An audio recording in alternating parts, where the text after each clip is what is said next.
Hey, Michael Dermer here from The Lonely Entrepreneur. And, one of the things you always hear from entrepreneurs is, how do I make my product service better? How do I improve it, right? How do I make sure it has everything it needs? And what I'm here to tell you is that while your product and service is always important, the positioning of your product is so much more than the product. And I know to us entrepreneurs that put our heart and soul into whatever we're building, whether it's a product or service, you're like, what are you talking about?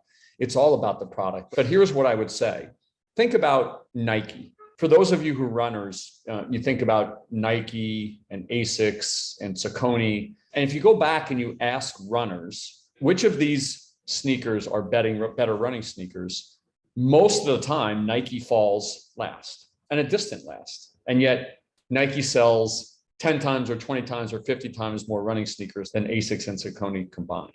Okay. That doesn't mean that our product or service isn't important. What it means is that when you're thinking about where you spend your time and your effort, what's really important is how you position that product in the marketplace, right? Nike has positioned its product in a way that people go, yeah, I can do things, just do it, as we know the campaign.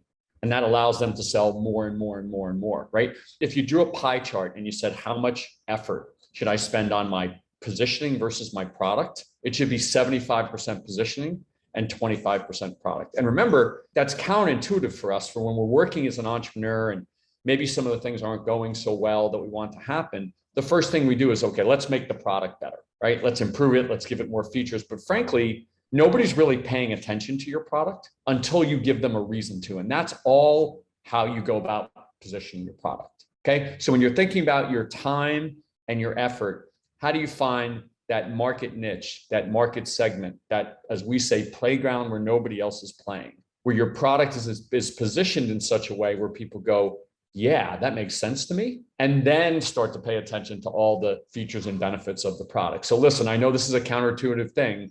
Everything we build is like having a child for us, but make sure you spend just as much time on finding your playground where nobody else is playing as you do on making your product perfect. Hopefully this helps you in your journey from passion to success.